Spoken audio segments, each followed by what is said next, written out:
네, 오늘까지 34장, 35장이 유다의 마지막 희망이 되었던 요시야 왕에 대한 이야기입니다. 네, 어제 말씀에 이어서 오늘 요시야는 히스기야 왕처럼 유월절을 아주 성대하게 지키도록 준비를 하고 유월절 순례 절기를 지키게 됩니다. 처음부터 하는 말이 1월 14일 날 제사장 또 레위인 그들을 다 준비를 시킵니다. 역할을 충분히 할 수 있도록. 그리고 본인부터 유월절 순례로 온 모든 사람들과 함께 유월절 식사를 할 수 있도록 헌신을 합니다. 유월절 제물을 헌신을 해요. 양 염소가 3만 마리, 수소를 3천 마리. 그러자 방백들, 이 방백들이라고 하면 귀족들 중에 지도자층들을 말하는 겁니다.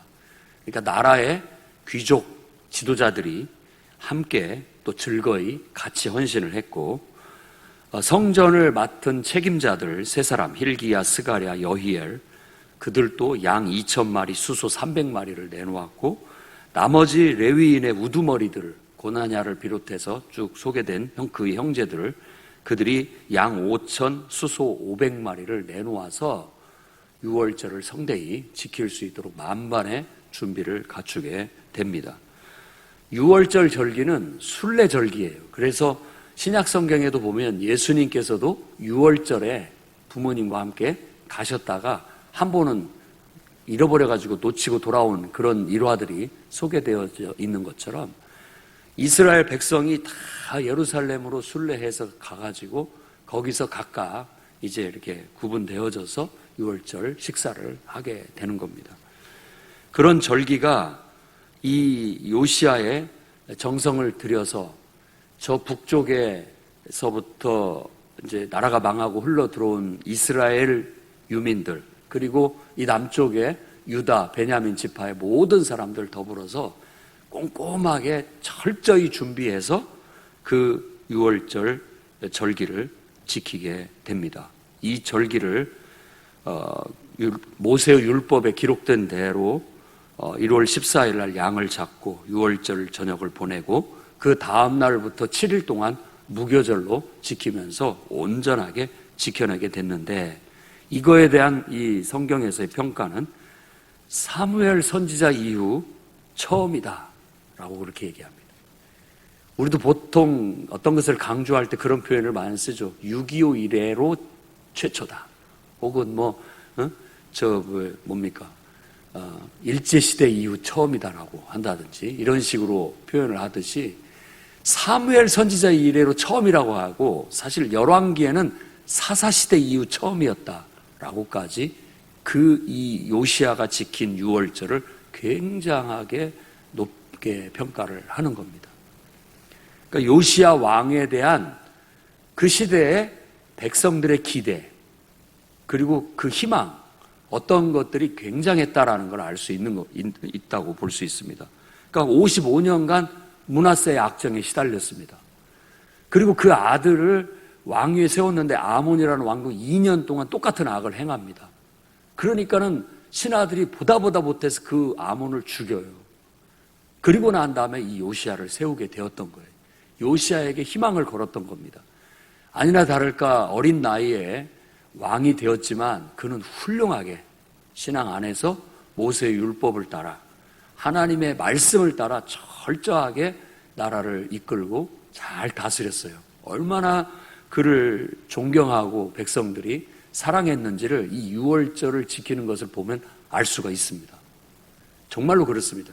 그러니까 우리의 어떤 삶의 고백, 신앙이라는 것은 뜬구름이 아닙니다.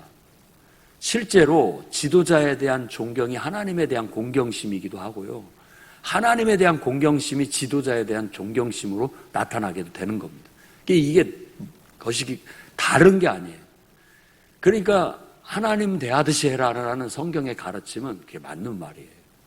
근데 그런 것들을 요즘 포스트 모더니즘이라든지 또 자유주의 이런 데서는 자꾸 그걸 희석하려고 합니다. 너나 나나 똑같다 이런 의미로. 그런 어떤 본질적인 인간으로서의 차별을 얘기하는 게 아니에요. 세상에서 어떤 영적 질서라든지 어떤 체계라든지 이런 틀이 이게 무시되지 않아야 뭔가 아름다운 것을 드러낼 수가 있고 뭔가 이루고자 하는 형상화를 이뤄낼 수가 있는 겁니다. 근데 그런 질서도 없고 조화도 없고 어떤 틀도 없다면 아무리 뭔가를 하려고 할 때 이게 뭐가 걸리는 것이 있어야 뭘 할 수가 있죠. 아무것도 없어요. 그러니까 완전히 그냥 이 자유라는 것 자체가 혼돈입니다. 그냥 혼돈인 거예요. 카오스, 혼돈 속에 하나님이 창조하셨을 때 질서를 부여하신 것처럼 우리는 창조주 하나님의 선하시고 정의로우시고 온전하신 그 뜻을 따라서 세상에 질서를 부여하고 살라고 하나님이 우리에게 다스릴 수 있는 권한을, 하나님의 권한을 위임해 주셨다고 볼 수 있는 겁니다.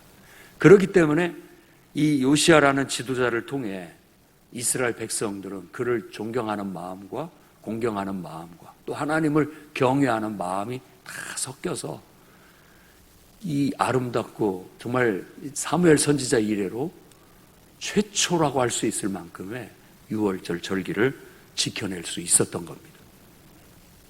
그런데 20절에 이 모든 일 후, 이 모든 일 후라는 이 단어가 나오면서 갑자기 불길해져요.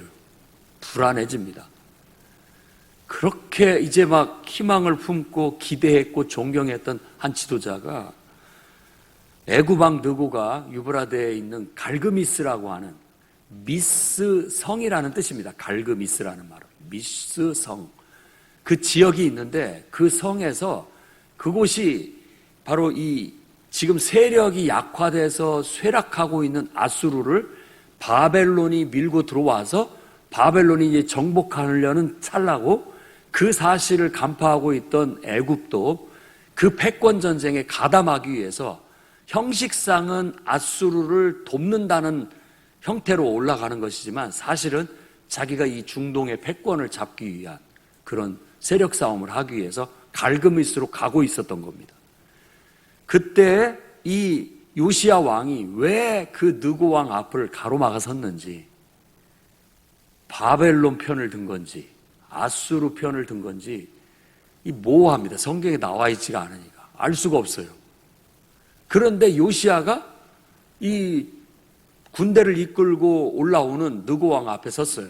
처음에는 그럴 수 있습니다. 느고 왕이 너하고 싸울 일 없다. 우리의 목적은 저쪽이다. 바벨론과 한판 뜨러 가려고 하는데 네가 막아설 일 없지 않느냐. 그냥 조용히 물러서 주면 좋겠다라고 했음에도 불구하고 요시야가 뭔 마음이었는지 모르겠지만 끝까지 항전하기로 결단을 하는 겁니다. 이 성경은 지금 이 느고 왕의 입을 통해서 하나님의 말씀을 전달합니다. 하나님의 뜻이다. 그러니까 물러서라. 왜 하나님을 거스르려고 하느냐라는. 가끔가다 우리는 믿는 사람이든지 안 믿는 사람이든지요, 하나님께서 역사하시면 그 사람을 통해서 하나님의 음성을 들려줄 때가 있습니다. 그걸 간파해야 되는 거예요. 어떤 사람은 낙심해서 앉아서 창가를 내다보다가 참새 지저귀는 소리가 하나님 소리로 들리는 경우가 있어요. 너 왜 그러고 있느냐라고. 그렇게 들리는 경우가 있다는 거예요. 그리고 가끔은 여러분들의 배우자의 입을 통해서 정말 여러분이 듣기 싫지만 하나님의 음성을 들려줄 때가 있습니다. 귀담아 들어야 할 부분이죠. 그리고 또 여러분들이 제일 싫어하는 원수 같은 그런 인간을 통해서도 하나님은 어쩔 때 하나님의 음성을 들려주실 때가 있습니다. 우리가 그걸 간파를 잘해야 돼요. 그리고 그것을 소중하게 받아들이고 분별을 하게 된다면 우리가 더 올바른 사람이 될 수 있고 올바른 삶을 살 수 있게 되는 겁니다. 물론 존경하고 사랑하는 사람을 통해서도 하나님은 말씀을 늘 주시게 되어져 있습니다. 특히 성령의 감동을 받고 말씀을 전하는 목회자들을 통해서도 하나님의 음성이 주어진다는 것은 그건 당연한 것이니까 항상 예언을, 설교를 멸시치 말고 그것을 귀담아 듣되 예언을 또 다 믿지는 말고 그걸 분별하여 잘 적용하여 실천해 나가게 된다면 여러분들에게 아주 득이 되고 모든 재난이나 위험을 다 비껴나갈 뿐만 아니라 여러분의 인생을 형통해 나갈 수 있게 될 겁니다. 그런데 무슨 바람이 불었는지 요시야는 그게 하나님의 소리로 들리지 않은 거예요. 그래서 결국 느고왕 앞에서 싸우다가 화살을 맞고 부상을 입어서 후송되어져 예루살렘으로 돌아와서 그만 죽어버리고 맙니다.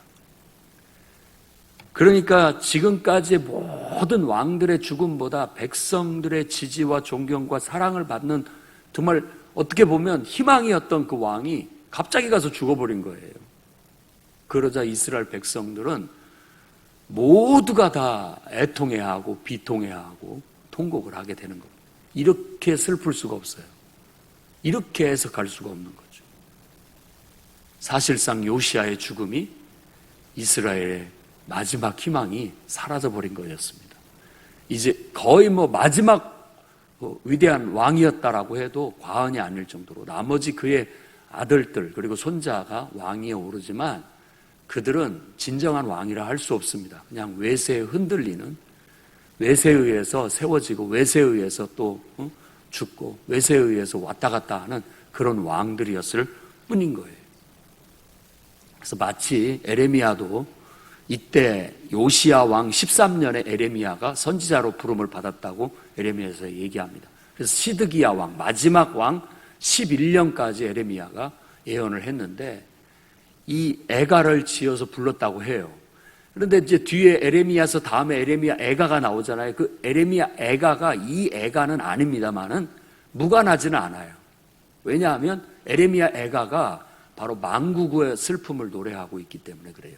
5장으로 되어져 있는데 그것은 장례식 때 부르는 조가 그런 겁니다. 마치 그 명성황후 거기에 보면 조수미 우리 소프라노 가수가 부른 나 가거든 같은 노래예요. 애가가 그냥 너무나 쓸쓸하고 슬프고 비통한데 한 사람의 죽음이 꼭 망국의 슬픔으로 이어지는 것이죠. 그래서 이 요시야의 죽음을 애통하고 애가를 지어 부르면서 했던 이 모든 것들이 결국은 망국의 슬픔에 망국의 슬픔을 노래하는 그런 노래로 이어지게 되었다라는 걸 강조하고 보여주고 있는 것입니다. 그렇죠. 한 사람의 죽음이 이토록 사람들의 노래가 되어 불려진다라는 것은 제가 볼 땐 잘 살았다고 생각합니다. 잘 살았기 때문에 그 사람의 인생이 노래가 되어 불려지는 겁니다. 저는 여러분들이 주 안에서 슬픈 노래가 아니라 승리의 노래로 혹은 기쁨의 노래로 정말 환희의 노래로 노래가 되어서 불려질 수 있는 그런 인생들을 살아갈 수 있었으면 좋겠습니다. 여러분들의 죽음을 애석해하고 정말 안타까워하는 그런 인생을 살아서 여러분의 삶이 많은 사람들의 입에 오르내리고 또 깨달음을 주고 교훈이 되고 귀감이 될 수 있는 노래가 될 수 있기를 주의 이름으로 축원합니다.